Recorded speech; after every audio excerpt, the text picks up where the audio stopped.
ദൈവതിരുനാമത്തിന് മഹത്വം ഉണ്ടാകട്ടെ. എല്ലാ പ്രിയപ്പെട്ടവർക്കും കർത്താവായ യേശു ക്രിസ്തുവിൻ്റെ നാമത്തിൽ സ്നേഹവന്ദനം അറിയിക്കുകയാണ്.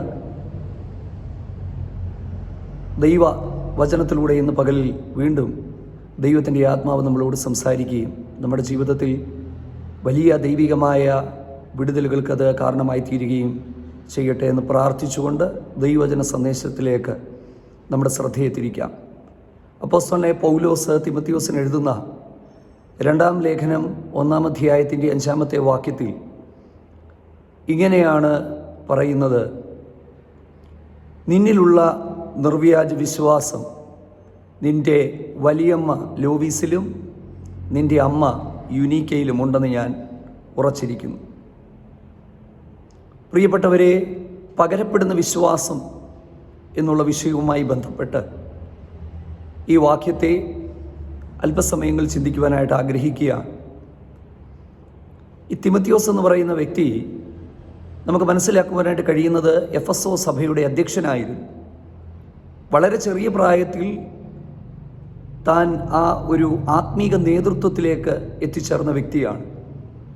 ഒരു പക്ഷേ തൻ്റെ പ്രായത്തിൽ മറ്റാർക്കെങ്കിലും ആ സമയത്ത് ആ സ്ഥലത്തേക്ക് അല്ലെങ്കിൽ ആ ഒരു ആത്മീക പദവിയിലേക്ക് എത്തിച്ചേരുവാൻ കഴിയുമോ എന്നുള്ളത് നാം ചിന്തിക്കേണ്ടുന്ന വസ്തുതയാണ്.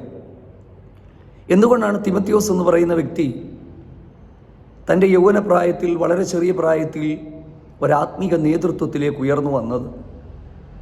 അദ്ദേഹത്തെക്കുറിച്ച് പൗലോസ് പറയുന്നത്, നിന്നിലുള്ള നിർവ്യാജ വിശ്വാസ നിമിത്തം ഞാൻ നിനക്ക് സ്തോത്രം ചെയ്യുന്നു. ഒരുപക്ഷെ മറ്റാരിലും കാണാത്ത ഒരു വലിയ ക്വാളിറ്റി അപ്പോസ്തലനായ പൗലോസ് തിമോഥെയോസിൽ കാണുകയാണ്: നിന്നിലുള്ള നിർവ്യാജ വിശ്വാസം. ഈ നിർവ്യാജ വിശ്വാസം തനിക്ക് എവിടുന്നാണ് ലഭ്യമായി തീർന്നത്? നമ്മൾ ചിന്തിക്കും, പെട്ടെന്നൊരു പ്രാർത്ഥനയിൽ അല്ലെങ്കിൽ ഒരു ആത്മീക ശുശ്രൂഷയിൽ തൻ്റെ ഉള്ളിലേക്ക് വന്നതാണ് എന്നുള്ളതാണ്. എന്നാൽ ദൈവവചനം പഠിക്കുന്ന വ്യക്തികൾക്ക് മനസ്സിലാകും, അതൊരിക്കലും വളരെ പെട്ടെന്ന് വന്നുകൂടിയതല്ല. അത് പാരമ്പര്യമായി തനിക്ക് കൈമുതലായി ലഭിച്ചതാണ്. അത് തൻ്റെ വലിയമ്മയിൽ നിന്നും അമ്മയിലേക്കും അമ്മയിൽ നിന്ന് തന്നിലേക്കും എത്തിച്ചേർന്നതാണ്. തിമോഥെയോസിലുള്ള നിർവ്യാജ വിശ്വാസം പൗലോസിനൊരു കാര്യം മനസ്സിലായി: തൻ്റെ അമ്മയിലും വലിയമ്മയിലുമൊക്കെ അതുണ്ടായിരുന്നു. അതുകൊണ്ട് തന്നെ ഈ വിശ്വാസം പകരപ്പെടുന്ന വിശ്വാസമാണ്. ഇന്ന് ഒരുപക്ഷെ ഏറ്റവും അധികം മാതാപിതാക്കന്മാർ ആഗ്രഹിക്കുന്നത് ഞങ്ങളുടെ മക്കൾ അനുഗ്രഹിക്കപ്പെടണം, ഞങ്ങളിലുള്ള വിശ്വാസം ഞങ്ങളുടെ തലമുറകളിലേക്ക് പോകണം. എത്രയോ പ്രിയപ്പെട്ടവർ തകർന്നു പോകുന്ന അവരുടെ കുടുംബങ്ങളെക്കുറിച്ചും കുഞ്ഞുങ്ങളെക്കുറിച്ചും ഓർത്ത് വേദനയിലാണ്. മാതാപിതാക്കളെക്കുറിച്ച്, മക്കളെക്കുറിച്ച് ഓർത്ത് കണ്ണുനീരോടെ വേദനപ്പെട്ടിരിക്കുന്ന ഒരുപാട് മാതാപിതാക്കന്മാരെ നമുക്ക് കാണാൻ പറ്റും.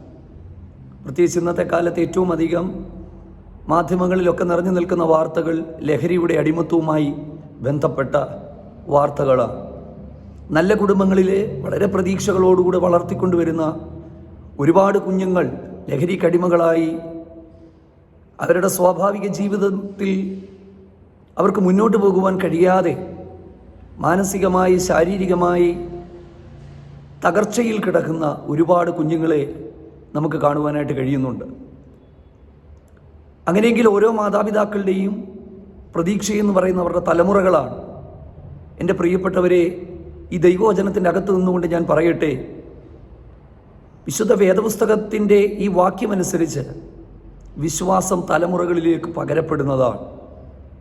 പൗലോസ് പറയുകയാണ്, വലിയമ്മ ലോവീസിലും അമ്മ യുനീക്കയിലുമൊക്കെ ഉണ്ടായിരുന്ന വിശ്വാസം നിന്നിൽ ഞാൻ കാണുന്നുണ്ട്. മാതാപിതാക്കൾ പ്രാർത്ഥനയിലും ആത്മീക സമർപ്പണത്തിലും മുൻപോട്ട് പോകുമ്പോൾ ആ മാതാപിതാക്കളിൽ പകരപ്പെട്ടിരിക്കുന്ന അഭിഷേകവും ദൈവകൃപയും ഒക്കെ ആ തലമുറകളിലേക്ക് പകരും എന്നുള്ളത് ദൈവത്തിൻ്റെ പദ്ധതിയുടെ ഭാഗമാണെന്ന് വേണമെങ്കിൽ നമുക്ക് ചിന്തിക്കാം. യെശയ്യാ പ്രവാചകന്റെ പുസ്തകം 59-ാം അധ്യായത്തിൻ്റെ ഏറ്റവും ഒടുവിലത്തെ വാക്യം ഇങ്ങനെയാണ് എഴുതിയിരിക്കുന്നത്: അതിക്രമം വിട്ടുതിരിഞ്ഞ് യഹോവ വീണ്ടെടുപ്പുകാരനായി തീർന്നിരിക്കുന്ന ജനത്തോട് ദൈവം ചെയ്യുന്ന നിയമം എന്ന് പറയുന്നത്, നിന്റെ മേൽ ഞാൻ പകർന്ന ആത്മാവ്, നിന്റെ വായിൽ ഞാൻ തന്ന വചനങ്ങൾ, അത് സന്തതിയുടെ മേൽ നിന്നും നിന്റെ സന്തതിയുടെ വായിൽ നിന്നും ഒരു നാൾ നീങ്ങിപ്പോവുകയില്ല. എന്താണ് അർത്ഥം?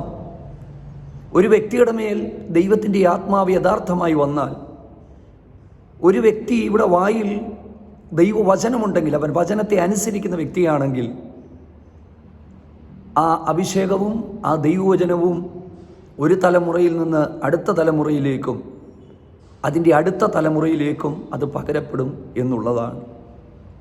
അതുകൊണ്ട് ഈ സന്ദേശം കേൾക്കുമ്പോൾ നിങ്ങളുടെ മക്കൾ ദൈവത്താൽ അനുഗ്രഹിക്കപ്പെടണമെങ്കിൽ, ദൈവത്താൽ ഉപയോഗിക്കപ്പെടണമെങ്കിൽ, ആദ്യം നാം ചെയ്യേണ്ടുന്നത് നമ്മിലുള്ള വിശ്വാസം വർദ്ധിക്കുക എന്നുള്ളതാണ്. നാം ദൈവവചനത്തെ അനുസരിക്കുന്നവരായി തീരുക എന്നുള്ളതാണ്. നാം കർത്താവിൻ്റെ കൃപയിൽ അനുദിന ജീവിതയാത്രയിൽ ദൈവത്തിൽ ആശ്രയിച്ച് പരിശുദ്ധാത്മാഭിഷേകത്തോടുകൂടി മുൻപോട്ട് പോകുമ്പോൾ ആ വ്യക്തിയിൽ പകരപ്പെടുന്ന ആത്മാവ്, ആ വ്യക്തിയിലുള്ള ദൈവകൃപ അടുത്ത തലമുറയിലേക്ക് പകരപ്പെടണമെന്നുള്ളത് ദൈവത്തിൻ്റെ പദ്ധതിയുടെ ഭാഗമാണ്.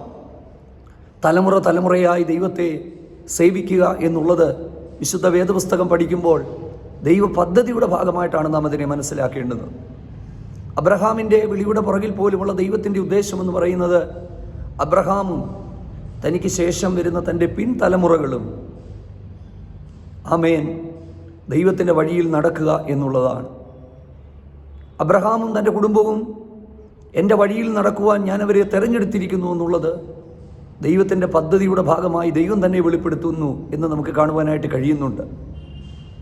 ഇന്ന് ദൈവത്താൽ ഉപയോഗിക്കപ്പെടുന്ന അനുഗ്രഹിക്കപ്പെട്ട പല തലമുറകളോടും പല പ്രിയപ്പെട്ടവരോടും നിങ്ങൾ ചോദിച്ചാൽ, അവരുടെയൊക്കെ പിറകിൽ കരയുന്ന, കണ്ണുനീരൊഴുക്കിയ അതേ ഒരു മാതാപിതാക്കന്മാരെ നമുക്ക് കാണുവാനായിട്ട് പറ്റും.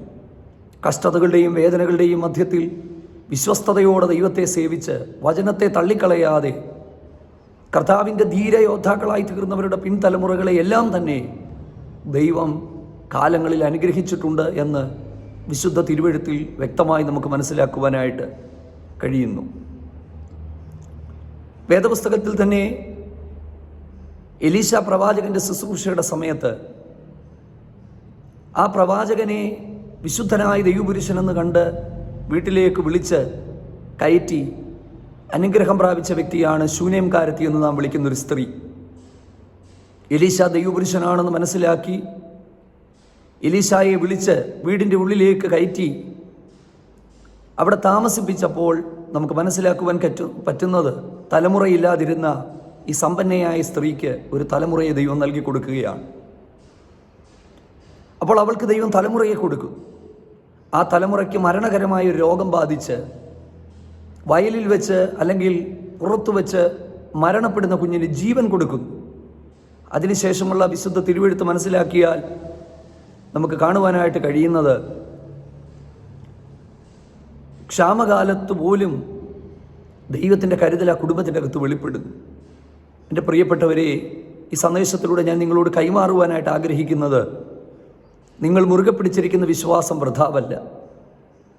നാം വിശ്വാസത്തിന് വേണ്ടി ഉറപ്പോടെ ധൈര്യത്തോടെ നിൽക്കുമ്പോൾ ആ വിശ്വാസം നിങ്ങളുടെ പിൻതലമുറകളിലേക്ക് പകരപ്പെടും.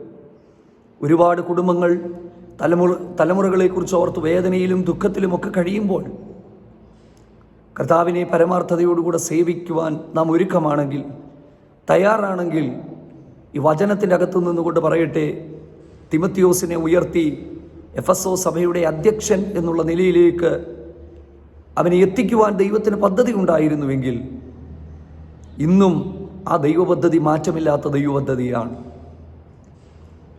എൻ്റെ ജീവിതത്തിൽ പോലും ഒരുപാട് കഷ്ടതകളും വേദനകളിലൂടെയും ഒക്കെ കടന്നുപോയ തകർച്ചയുടെ കാലങ്ങളിലും എൻ്റെ അമ്മ കണ്ണുനീരൊഴുക്കി കരയുമായിരുന്നു, പ്രാർത്ഥിക്കുമായിരുന്നു. അതൊക്കെയാണ് ഞങ്ങളെ ഈ ഒരു നിലയിലേക്ക് എത്തിക്കുവാൻ ദൈവമിടയാക്കി തീർത്തത്. അതുകൊണ്ട് ഈ വിശ്വാസം പകരപ്പെടുന്ന വിശ്വാസമാണ്. നമ്മുടെ തലമുറകൾക്ക് വേണ്ടി കരയുവാൻ, കണ്ണുനീരൊഴുക്കുവാൻ ഈ ദിവസങ്ങളിലിടയായി തീരട്ടെ. ദൈവം നമ്മുടെ തലമുറകളെ ഉയർത്തുന്ന ദൈവമാണ്. ഈ സന്ദേശം നിശ്ചയമായിട്ടും നിങ്ങൾക്ക് അനുഗ്രഹമായി എന്ന് വിശ്വസിക്കുന്നു. കർത്താവ് ഈ വചനത്തിലൂടെ ബലപ്പെടുത്തുകയും ധൈര്യപ്പെടുത്തുകയും ചെയ്യട്ടെ. തലമുറകൾ കൈമാറി ഈ സുവിശേഷത്തിൻ്റെ ശിഖ അണയാതെ കാത്തു സൂക്ഷിപ്പാൻ കർത്താവ് നമുക്ക് ഇടയാക്കട്ടെ എന്ന് പ്രാർത്ഥിച്ചുകൊണ്ട് വാക്കുകൾ നിർത്തുന്നു. ദൈവം നമ്മെ സഹായിക്കട്ടെ.